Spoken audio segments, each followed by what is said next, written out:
Les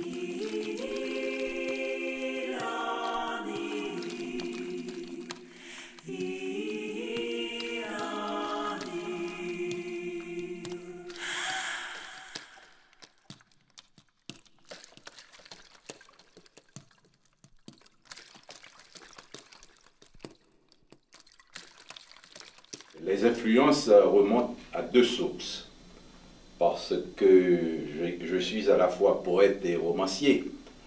Deux sources qui s'alimentent et dont le premier embranchement va vers la poésie. Et là, je dois faire appel à deux personnages importants de ma jeunesse.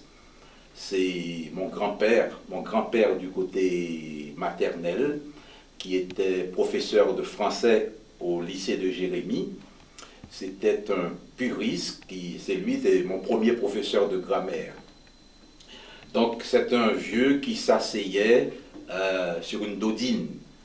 Je dis bien dodine et non pas rocking chair ou bien chaise à bascule, une dodine haïtienne, où il débitait du Victor Hugo le soir à la Belle Étoile. Donc ça c'est... Et puis il y avait aussi mon père qui était lui aussi prof de latin et de grec et de littérature. Donc ça c'est le tour d'horizon pour les classiques.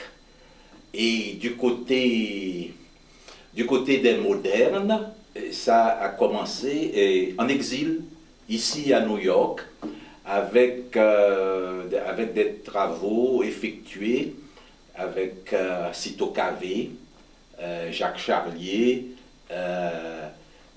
Gérard Camphor, qui a été pour moi, Gérard, comme un prof de philosophie. Donc c'était là l'époque de l'exploration des surréalistes, avec, il y a un côté haïtien, un côté français. Le côté haïtien, c'est Magloire Saint-Aude, Davertige, René Bélance, Hamilton Garoud, et du côté français, naturellement, André Breton, Tristan Tzara, et l'exploration de l'œuvre de Saint John Perkes est inévitable pour un francophone des îles, un insulaire, quoi. Et puis Aragon, et jusqu'à la découverte de mon poète préféré. Mon poète préféré, je peux dire que pour la poésie, c'est peut-être celui qui m'a le plus influencé, c'est le philosophe Yves Bonnefoy. Yves Bonnefoy qui est dans le recueil principal, celui que je préfère de toute façon, c'est du mouvement et de l'immobilité de Douve. Et je prends le temps de vous dire quelques vers et vous verrez pourquoi c'est mon poète préféré, à cause de la thématique insulaire. Et voici les quelques vers. Tu as pris une lampe et tu ouvres la porte. Que faire d'une lampe? Il pleut, le jour se lève. Mais mieux vaut marcher plus près de la ligne d'écume et nous aventurer au seuil d'un autre froid. La ligne d'écume, la mer, là on retrouve l'espace jérémien. Jérémie, c'est une ville, là je vais employer une métaphore, située entre le vent et la mer. C'est une métaphore. Et quand souffle le vent que les Jérémiens appellent le nordé, il n'y a vraiment pas moyen de ni quitter la ville, ni d'y retourner. Donc c'est une thématique, le vent, c'est un thème qui se retrouve souvent, le plus souvent, chez les poètes jérémiens. Donc maintenant, ça c'est pour la poésie. Du côté du roman, il faut parler naturellement de Marcel Proust, le grand Proust, chez qui le temps est un véritable laboratoire, avec une forme poétique qui vraiment a une influence extraordinaire sur moi. Et je m'amuse à théoriser ce temps proustien, le temps qu'on a appelé le temps proustien, le temps perdu, le temps retrouvé, un temps que j'élargis pour insérer le temps de mon vécu.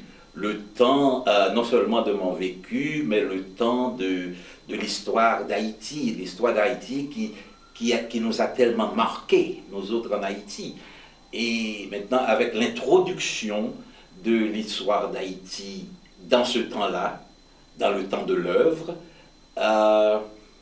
on peut parler d'une littérature qui fictionnalise la référence de l'histoire pour créer un simulacre, un monde cohérent et crédible à la fois.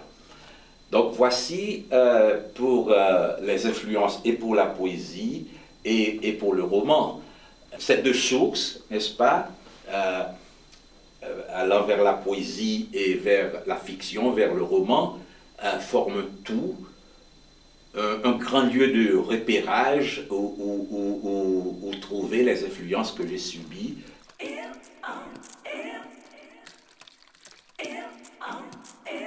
Bon, pour ce qui a trait au quartier, et comme je le dis assez souvent, depuis à peu près 16 années, je ne vis pas plus de 3 mois en quelque part. Donc, je dois puiser dans mes lieux de mémoire pour remonter avec 2 quartiers d'une importance capitale dans ma vie. Et le premier, c'est la ville de Jérémie elle-même. La ville de Jérémie, avec ses bruits, avec sa population, avec ses mystères, et puis avec son climat. La ville de Jérémie où j'ai beaucoup flâné. J'ai été un grand flâneur qui explorait tous les recoins de cette ville. Donc c'est là que je suis né. C'est là aussi où j'ai été à l'école. La première période formative de ma vie a eu lieu à Jérémie. Et c'est là aussi que j'ai découvert l'amour. Donc ça, c'est l'introduction de quelqu'un d'autre dans ma vie qui, je peux dire, est à la base de ma formation, de la formation de ma sensibilité à Jérémie. Mais c'était déjà, je dois préciser, la période avant Duvalier. Je parle un peu de la prime jeunesse, là.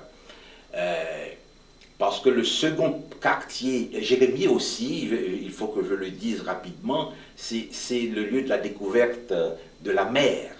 Comme je le disais tout à l'heure, la mer, pour un grand Ancelais, c'est un thème extraordinaire. On vit avec la mer selon les humeurs de la mer. S'il y a beaucoup de vent, s'il y a le nordé, on ne peut pas quitter la ville. Donc il faut se faire avec la mer à Jérémie. Maintenant, le deuxième quartier, quand j'ai quitté Jérémie pour aller étudier à Port-au-Prince, c'est un quartier qui s'appelle le Petit Four. Le Petit Four, c'est un quartier représenté par un carrefour que nous appelons le Petit Four. Le Petit Four, c'était un lieu d'observation, un poste d'observation pour une douzaine de camarades, dont certains allaient à l'école avec moi à l'époque. Et c'est là, au Petit Four, à ce poste d'observation, que j'ai vu se développer l'horreur du duvalierisme. Je trouve un exemple extraordinaire. J'ai été témoin d'une scène à ce poste du Petit Four, une scène historique vraiment qui va occuper une place importante dans l'histoire d'Haïti. Nous étions là un matin à notre poste quand nous voyons arriver un corbillard. C'était les funérailles de Clément Jumel. Clément Jumel était un candidat à la présidence à l'époque des élections de 1950, de la fin des années 50, qui ont amené Duvalier au pouvoir. Eh bien, Clément Jumel est mort et le corbillard qui apporte son corps s'engage dans notre petit four. Et puis, subitement, on voit arriver un tas d'hommes armés, lunettes noires, veste noire, qui attaquent le corbillard. Et nous sommes là à regarder, qu'est-ce qui se passe? On ouvre, d'abord on se débarrasse du chauffeur, on ouvre le corbillard, on prend le cercueil qu'on met dans une autre voiture et la voiture fait demi-tour parce que le Petit Four c'est non loin du Palais National. C'est une rue qui justement va déboucher sur le Champ de Mars. Ils font demi-tour et c'est après que nous apprenons que Duvalier a fait kidnapper, je dis kidnapper, mais enlever le cadavre de Clément Jumel. Et nous avons été témoins de cette scène extraordinaire. Donc c'est aussi à ce Petit Four, à ce carrefour, que nous autres du quartier, nous étions à peu près une douzaine, nous avons planifié là notre appui à la grève des étudiants des années 60. C'est-à-dire que à l'époque, on ne savait pas à qui on avait affaire avec Duvalier, donc une grève pourrait bien basculer le régime en Haïti. Hein. Donc nous avons activement participé à cette grève, je crois que c'est novembre 1961, et Duvalier, pour réagir à cette grève des étudiants, a décidé de donner congé. Donc, en donnant congé, il n'y a plus de grève. Mais le congé venait avec une condition. Il ne fallait pas que les étudiants sortent dans les rues. Il fallait qu'ils restent chez eux. Et je n'oublierai jamais ce personnage du quartier, du Petit Four, une madame Duncan, qui vient auprès de nous, qui dit « Mais monsieur, vous n'allez pas rester chez vous.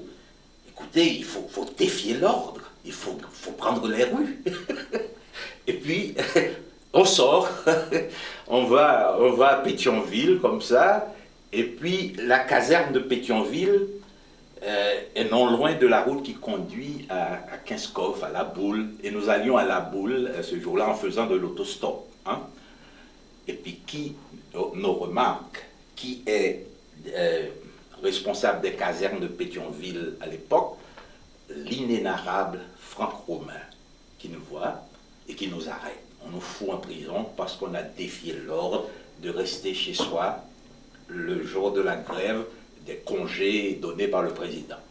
Nous sommes restés un jour en prison. Ça a été ma première tournée en prison sous le duvalierisme. Et je dois dire que ma victimisation du duvalierisme est réelle. Parce que c'est encore dans ce quartier, peut-être 6 mois après, 6 mois après cette scène que j'ai décrite dans Une journée haïtienne, qui est réelle, c'est-à-dire que dans ce bordel où j'avais une amie qui m'a sauvé la vie, mon père m'a dit qu'il fallait quitter le pays. Il n'y avait plus moyen.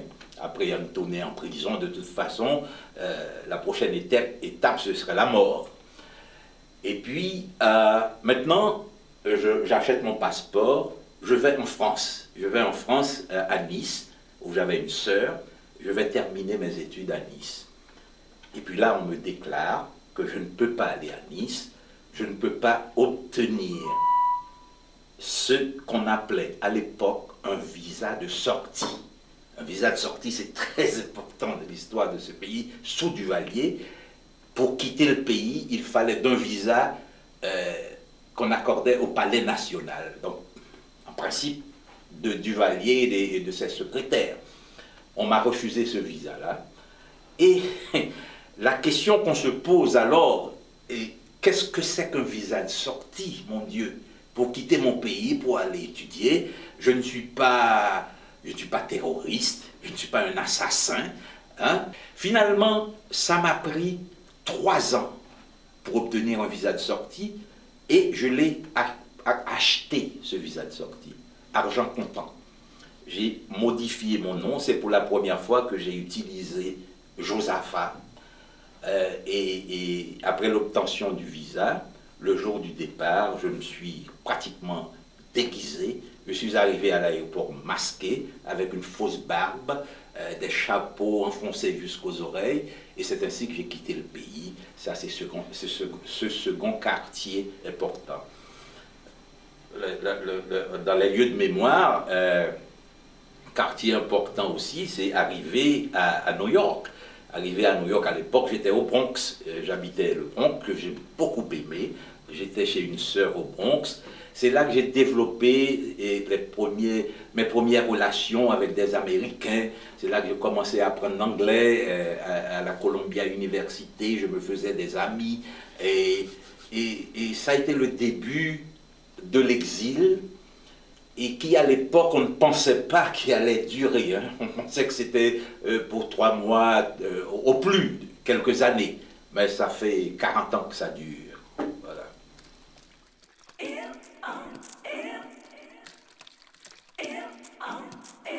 Bon, la petite enfance, ça a été la période la plus heureuse de ma vie.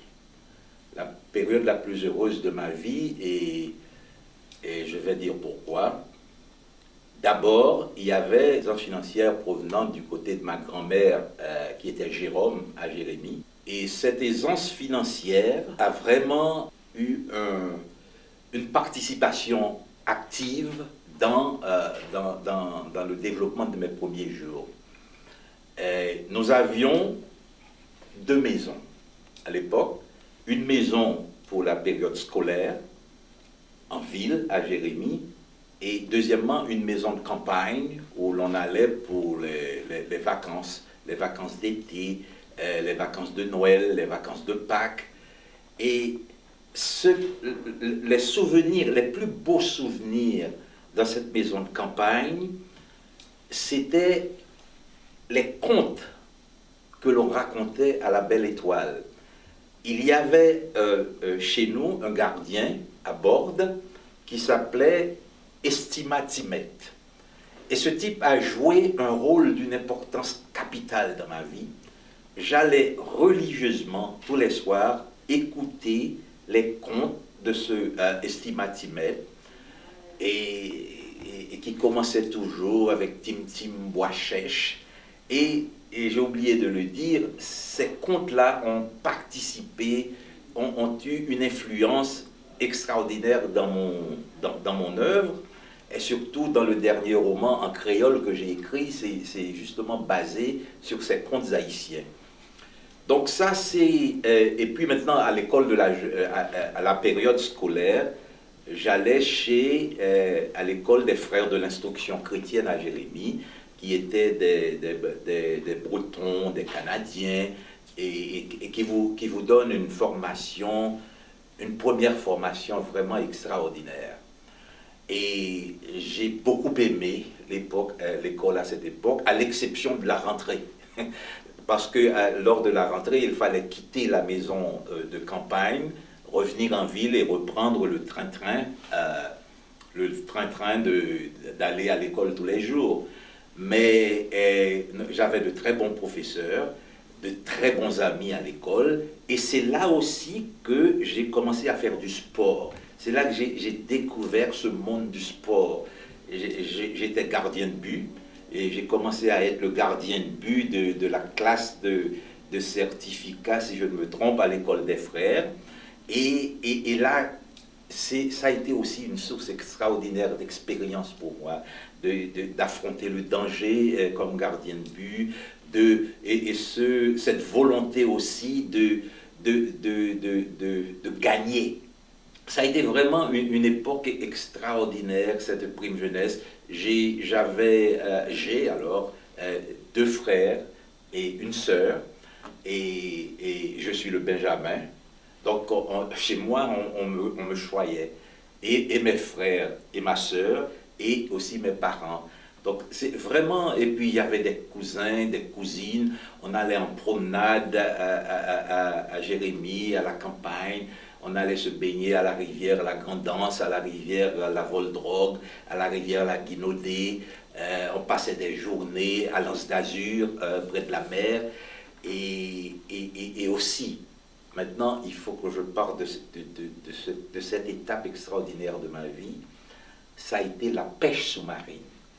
J'ai dit tout à l'heure que combien la mer était importante pour un Jérémien, mais faire la pêche sous-marine, c'est la découverte d'un monde extraordinaire, le monde sous-marin. Des fois, je passais près une journée entière à faire la pêche, Et le paysage, avec les courants sous-marins qui font danser, je dirais, la faune sous-marine, les plantes qui se balancent ainsi devant vous. Et puis c'est un monde silencieux. C'est un monde où l'on voit, où l'on admire avec ses yeux, mais où on ne s'exprime que par signes.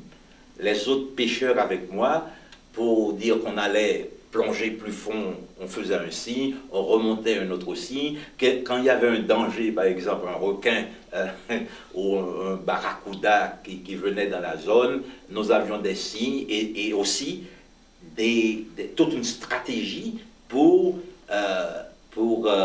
se préparer au combat. Hein. Nous avions une technique pour tuer des requins, mais juste après, il fallait quitter, parce que dès que le sang commençait à se répandre dans la mer, ça attirait d'autres requins. On ne pouvait pas se battre avec une douzaine de requins. Donc ce monde-là, sous-marin, cette beauté, ce monde poétique, comme je le dis, est aussi une source d'inspiration extraordinaire que j'utilise surtout dans la poésie. Chez les frères de l'instruction chrétienne à Jérémie, c'était des laïcs qui les faisaient, de la 12e à la 8e, c'était des laïcs. Et à l'époque, les profs avaient le droit de vous battre avec des règles, avec ce qu'on appelle une rigoise en Haïti. Et je n'oublierai jamais, à la classe à la 11e, il y avait un prof qui nous disait que sous l'estrade où se trouvait son bureau, qu'il y avait là un cimetière. Et que tous ceux qui avant nous, qui n'étudiaient pas, qui ne préparaient pas leurs leçons, se trouvaient sous cette estrade. Donc on allait en classe, en tremblant de peur dans nos culottes. Et ça, c'est un souvenir. Mais après, finalement, c'était un chic type. Hein, et on a bien appris, on a bien appris sous son règne. Ensuite, la classe après, c'était des frères bretons, et des frères canadiens qui aimaient beaucoup Haïti. Je crois même qu'il y en a qui sont retournés prendre leur retraite à Jérémie. Mais l'instruction chez les frères, vraiment, après le certificat, j'étais prêt pour affronter l'école secondaire sans problème.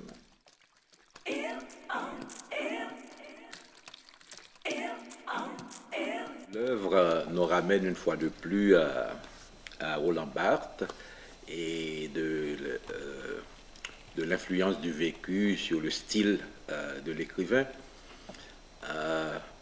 Ben je peux ouvrir avec ma technique de composition romanesque. Je crois que le premier qu'il a employé, c'est Dos Passos, le simultanéisme, cette technique qui consiste à démultiplier les références spatiales à l'intérieur du temps de l'histoire, démultiplication qu'expose ensuite l'écriture à travers l'œuvre. Mon œuvre est à l'image de ma vie. Elle est fragmentée, elle est plurielle, je dirais même désordonnée, à l'image de ma vie. Il y a d'abord les recueils de poèmes, 3 recueils, dont un écrit en langue créole. Et du premier recueil, Nerf du vent, au dernier, qui est sous presse à Paris maintenant, Écho en fuite, les titres parlent un peu de la thématique. Donc, Nerf du vent, nous sommes de retour à Jérémie, le vent dont je t'ai parlé, et le dernier, Écho en fuite, c'est l'errance qui résulte de l'exil, et cette accélération de l'errance durant les 20 dernières années de ma vie surtout après le départ de Duvalier, parce qu'après le départ de Duvalier, nous disions toujours que le problème en Haïti, c'est Duvalier, donc Duvalier s'en va, on retourne au pays. Donc ce retour, de mon côté, a été une vraie catastrophe. Donc l'errance a recommencé après le départ de Duvalier. Donc c'est cette thématique qui habite mon dernier recueil de poèmes. Et finalement, la question qu'on se pose est la suivante. Est-ce qu'il faut continuer à chercher une source matricielle, un lieu à juste milieu entre le lieu de l'enfance et le lieu de réponse, et le lieu de l'errance? Les réponses à cette question, je crois qu'elles sont dans les ouvrages, avec la thématique de la fuite et du nomadisme. Donc, pour ce qui a trait au roman, j'ai 5 ouvrages, 5 romans, dont un en langue créole. Et ça a été une très belle expérience pour moi d'écrire un roman en créole. Ça a ajouté à cette pluralité de l'œuvre dont je te parlais. Et puis, parmi ces 4 romans, mention doit être faite de la trilogie. Et j'ai écrit une trilogie dont j'ai déjà publié deux tomes. Et cette trilogie-là, je dirais presque que c'est une triple trilogie, parce qu'il y a 3 mouvements dans cette trilogie. Il y a d'abord la progression de l'histoire elle-même, une saga familiale qui couvre plus d'un siècle de l'histoire d'Haïti. Et puis, il y a aussi un registre d'écriture qui change à chaque tome. C'est-à-dire l'écriture du premier tome est complètement différente du second, et le troisième qui est en chantier, l'écriture sera aussi différente des 2 premiers tomes. Et trilogie, parce qu'il y a aussi, comme je le disais tout à l'heure, l'introduction de l'histoire d'Haïti dans l'œuvre, et cette histoire d'Haïti-là va de l'époque précolombienne jusqu'à la période post-duvalérienne. Donc il y a 3 mouvements dans cette trilogie, à côté de l'histoire elle-même qui est racontée dans... À côté de cela, il y a la photographie, parce que je suis aussi photographe, et j'ai un livre de photographie qui paraît en 2010, un livre de photographie, un livre d'images sur la ville de Jérémie. Ça fait une vingtaine d'années que je ne cesse de m'y rendre pour photographier la ville, la progression de la ville durant les 20 dernières années. C'est ce que je compte montrer dans ce livre, et ce sont les éditions Éducavision qui publient cet ouvrage qu'on appelle un beau livre en 2010. Et puis, il y a aussi les disques compacts, dont le plus important, c'est un disque que j'ai préparé à Montréal, et avec un accompagnement musical du grand pianiste Eddie Prophète. C'est des poèmes en langue créole qui paraissent aussi incessamment.